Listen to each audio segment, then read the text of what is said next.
Baik, perkenalkan nama saya Bernadette Dayang Cantika, NIM 20104171154, kelas A2 mata kuliah Manajemen Pemasaran. Baik, di sini saya akan menjelaskan tentang menciptakan ekuitas merek. Baik, langsung saja pada pengertiannya. Apa sih itu pengertian merek? Merek adalah simbol pengejauhan tahan seluruh informasi yang berkaitan dengan produk atau jasa. Merek biasanya terdiri dari nama, logo, dan seluruh elemen visual lainnya seperti gambar, tipografi, warna, dan simbol. Nah, menurut Kotler, merek adalah nama, istilah, tanda, simbol, atau desain atau kombinasi dari semuanya yang dimaksudkan untuk mengidentifikasikan barang atau jasa dari satu penjual atau kelompok penjual dan mendiferensiasikan produk atau jasa dari para pesaing. Nah, apa sih itu fungsi merek? Nah, fungsi merek bagi yang pertama itu bagi konsumen adalah yang pertama identifikasi mutu produk, baik berupa barang maupun jasa. Yang kedua, kualitas produk berupa barang nyata atau tampak dari kondisi barang tersebut, baik dari kualitasnya sampai pada kemasan barang. Nah, yang ketiga, sedangkan produk yang berupa jasa, kualitas pelayanan adalah pelayanan kepada tamu. Nah, yang keempat itu yang selanjutnya adalah merek, meningkatkan efisiensi pembeli. Nah, dengan adanya nama atau merek, maka akan memudahkan pembeli menemukan produk yang dicari atau diminati. Hal ini tentunya lebih efisien dan efektif. Nah, selanjutnya membantu menarik perhatian konsumen atas suatu produk baru yang mungkin memberikan keuntungan bagi mereka. Nah, yang selanjutnya untuk membantu mencegah terjadinya hal-hal yang tidak diinginkan konsumen atau resiko konsumen, baik resiko dalam hal kesehatan, resiko kesalahan fungsi produk, kesalahan harga, ataupun resiko ketidaklayakan produk atau jasa tersebut dikonsumsi. Nah, fungsi bagi perusahaan yaitu yang pertama, meningkatkan pengenalan produk. Jika Anda mempunyai produk yang benar-benar baru, biasanya agak sulit memasarkannya. Mengapa? Karena konsumen sudah mempunyai produk lain yang serupa yang telah mereka percaya. Nah, produk Anda atau produk kita yang belum terkenal tentu saja memerlukan effort yang lebih untuk melakukan penetrasi mindset ini. Tapi hal itu bukan tidak mungkin dilakukan dengan menggunakan faktor-faktor tertentu, seperti faktor penampilan fisik dan visual. Kita bisa menciptakan persepsi sendiri atau tentu saja menguntungkan produk kita. Nah, yang selanjutnya meningkatkan loyalitas. Loyalitas pada brand akan secara otomatis terbentuk jika kualitas dan experience yang dihadirkan oleh sebuah brand mampu menarik hati dari para konsumen.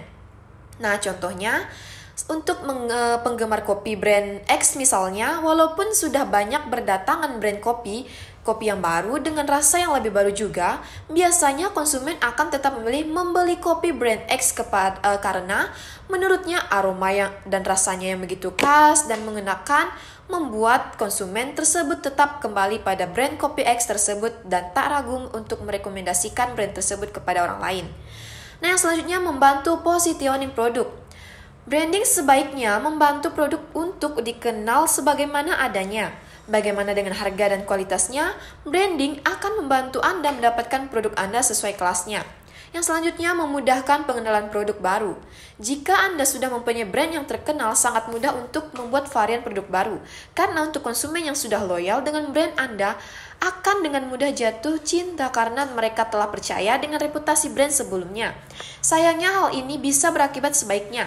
Jika nilai brand Anda jatuh karena salah satu produk, maka produk lain juga bisa terpengaruh. Nah, yang selanjutnya, bagaimana sih ruang lingkup penetapan merek atau branding? Nah, penetapan merek atau branding adalah memberikan kekuatan merek kepada produk dan jasa. Penetapan merek ini adalah menciptakan perbedaan antar produk. Pemasar harus mengajarkan tentang siapa produk itu kepada konsumen, begitu pula dengan apa yang dilakukan produk dan mengapa konsumen harus memperhatikan. Nah, penetapan merek menciptakan struktur mental yang membantu konsumen mengatur pengetahuan mereka tentang produk dan jasa dengan cara menjelaskan pengambilan keputusan mereka dan dalam prosesnya memberikan nilai bagi perusahaan. Nah, mendefinisikan ekualitas merek. Nah, mendefinisikan ekuitas merek itu atau brand equity adalah nilai tambahan yang diberikan pada produk dan jasa. Ekuitas merek berbasis pelanggan atau customer-based brand equity adalah pengaruh diferensial yang dimiliki pengetahuan merek atas respons konsumen terhadap pemasaran mereka tersebut. Prinsip dari model ekuitas merek berbasis pelanggan adalah bahwa kekuatan merek terletak pada apa yang dilihat, dibaca, didengar, dipelajari, dipikirkan, dan dirasakan pelanggan tentang merek sepanjang waktu. Ada 3 bahan kunci ekuitas merek berbasis pelanggan. Yang pertama itu, ekuitas merek timbul akibat perbedaan respon konsumen. Jika tidak ada perbedaan, maka pada intinya produk nama merek merupakan suatu komoditas atau versi generik dari produk. Yang kedua, perbedaan respon adalah akibat pengetahuan konsumen tentang merek. Pengetahuan merek atau brand knowledge terdiri dari semua pikiran, perasaan, citra, pengalaman, keyakinan, dan lain-lain yang berhubungan dengan merek. Yang ketiga, respon diferensial dari konsumen yang membentuk ekuitas merek tercermin dalam persepsi, preferensi, dan perilaku yang berhubungan dengan semua aspek pemasaran merek. Nah, kita membangun ekuitas merek pemasaran. Nah, bagaimana sih itu membangun ekuitas merek?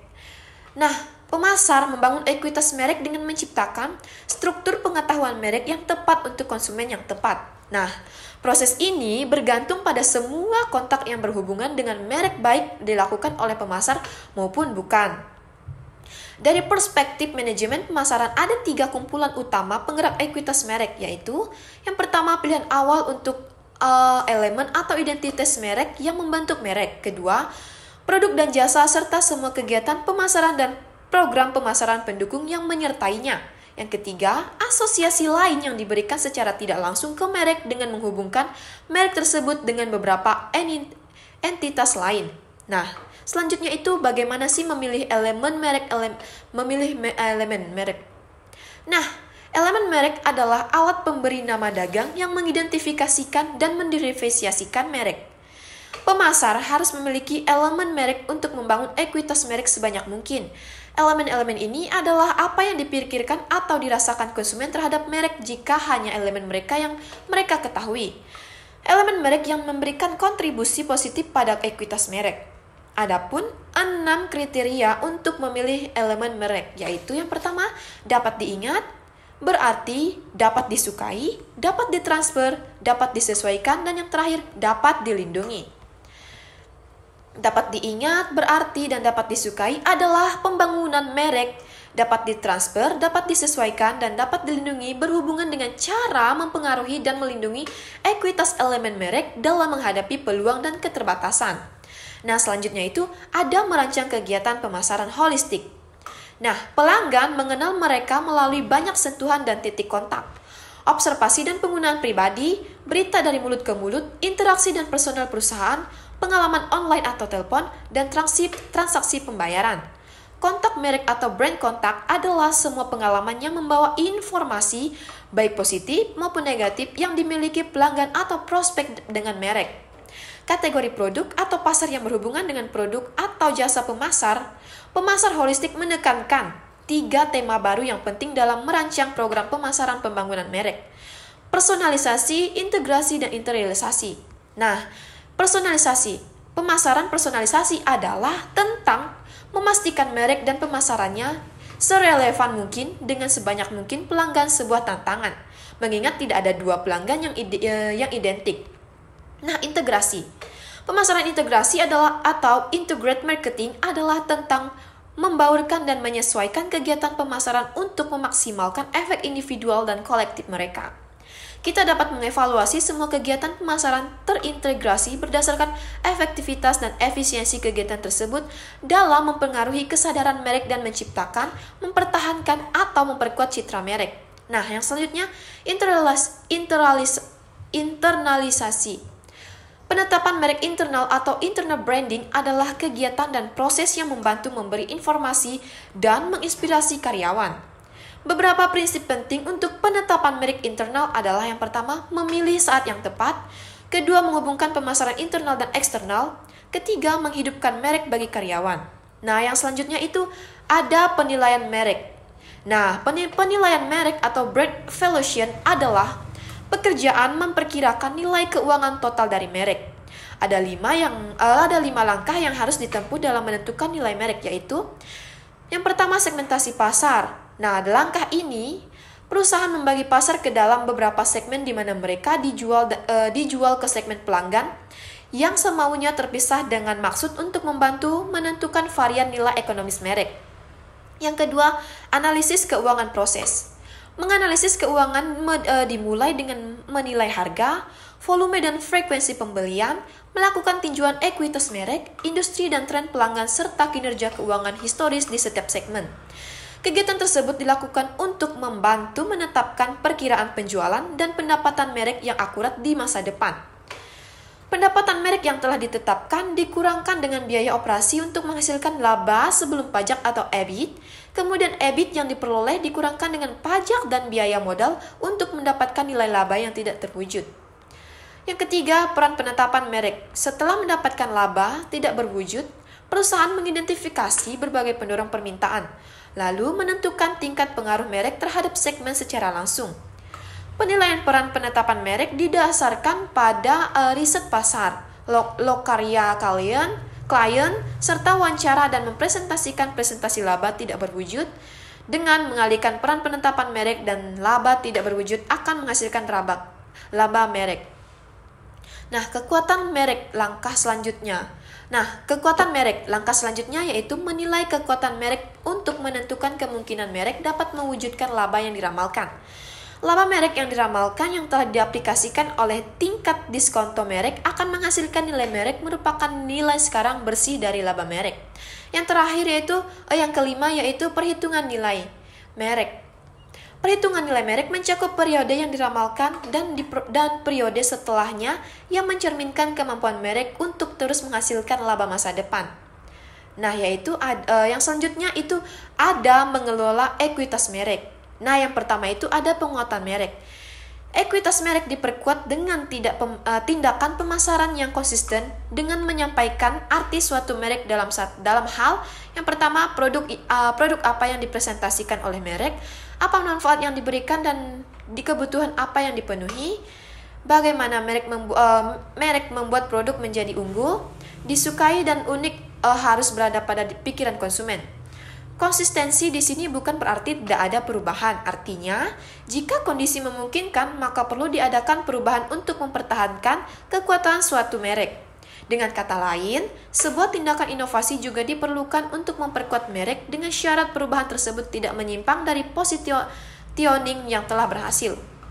Nah, yang selanjutnya ini ada revitalisasi merek. Revitalisasi merek merupakan penguatan kembali posisi merek yang telah mengalami masa-masa sulit dalam lingkungan pasar. Tindakan ini disebabkan adanya perubahan selera dan preferensi konsumen, munculnya pesaing dan baru serta semua perkembangan yang terjadi mempengaruhi peruntungan merek dalam lingkungan pasar. Langkah pertama yang dilakukan dalam merevitalisasi merek adalah memahami sumber-sumber apa dari ekuitas merek yang bisa dipakai, lalu memutuskan apakah perusahaan akan mempertahankan positioning yang sama atau menciptakan positioning baru. Nah, selanjutnya bagaimana sih merencanakan strategi penetapan merek? Strategi penetapan merek muncul ketika perusahaan menentukan pilihan untuk membuat produk baru. Dalam memperkenalkan produk barunya, perusahaan memiliki 3 pilihan utama. Yang pertama itu mengembangkan elemen merek baru untuk produk baru. Kedua, menerapkan beberapa elemennya yang sudah ada. Ketiga, menggunakan kombinasi elemen merek baru dan yang telah ada. Nah, selanjutnya itu ada keputusan penetapan merek. Ada 4 strategi yang digunakan. Nah, yang pertama itu ada nama individual, yaitu menggunakan nama yang terpisah dan tidak dikaitkan dengan perusahaan untuk setiap produk yang dihasilkan. Nah, keuntungan dari strategi ini yaitu jika produk gagal atau mempunyai kualitas rendah, maka tidak akan terkait dengan reputasi perusahaan. Yang kedua itu nama keluarga selimut. Nah, ini menggunakan nama bagian yang berkaitan dengan perusahaan untuk merek produknya. Keuntungan dari strategi ini, biaya yang dikeluarkan sedikit karena tidak perlu melakukan riset nama ataupun pelaksanaan iklan untuk memperkenalkan nama mereknya. Yang ketiga, nama keluarga terpisah untuk semua produk, yaitu perusahaan menggunakan nama yang telah ditetapkan untuk setiap kelompok produknya. Nah, yang selanjutnya itu nama corporate digabungkan dengan nama produk individual, yaitu perusahaan menggabungkan nama corporate dengan nama individual untuk merek produknya. Nah, selanjutnya itu ada perluasan merek. Nah, di sini yang pertama ada keuntungan perluasan merek. Nah, 2 keuntungan utama dari perluasan merek ini adalah mereka dapat memfasilitasi penerimaan produk baru dan memberikan umpan balik positif terhadap merek dan perusahaan induk. Nah, keberhasilan produk baru. Perluasan merek meningkatkan rintangan keberhasilan produk baru dalam sejumlah hal. Dengan perluasan merek, konsumen bisa menarik kesimpulan dan menciptakan harapan seperti pada komposisi dan kinerja dari produk baru yang didasarkan pada apa yang sudah diketahui tentang merek induk itu sendiri dan sejauh mana mereka merasa informasi ini relevan dengan produk baru. Nah, selanjutnya ada efek umpan balik positif. Selain itu memudahkan penerimaan produk baru, perluasan merek juga dapat memberikan manfaat umpan balik. Mereka dapat membantu mengklarifikasikan arti dari sebuah merek dan nilai merek intinya. Perluasan lini dapat memperbaharui minat dan kesukaan akan merek, serta menguntungkan merek induk dengan memperluas liputan pasar. Nah, yang selanjutnya ini yang kedua ada kerugian perluasan merek. Pada sisi lainnya, perluasan lini bisa menyebabkan nama merek tidak menjadi sangat teridentifikasi pada produk apapun. Rice dan Trout menyebut ini perangkap perluasan lini. Pencairan merek terjadi ketika konsumen tidak lagi mengasosiasikan merek dengan produk yang spesifik atau produk yang sangat serupa, dan mulai tidak terlalu banyak berpikir tentang merek. Nah, selanjutnya ini ada ekuitas pelanggan. Ekuitas pelanggan merupakan konsep pelengkap untuk ekuitas merek yang merefleksikan jumlah dari nilai-nilai seumur hidup dari seluruh pelanggan untuk sebuah merek.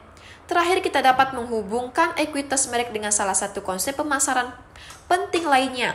Ekuitas pelanggan atau Customer Equity, tujuan manajemen hubungan pelanggan atau CRM adalah menghasilkan ekuitas yang tinggi. Meskipun kita dapat menghitungkannya dengan cara berbeda-beda, salah satu definisi ekuitas pelanggan adalah jumlah dari nilai-nilai seumur hidup seluruh pelanggan.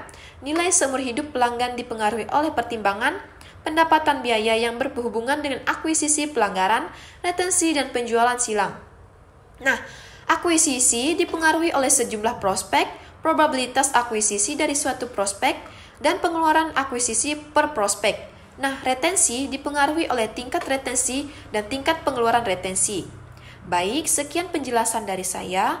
Kurang lebihnya saya mohon maaf dan saya ucapkan terima kasih.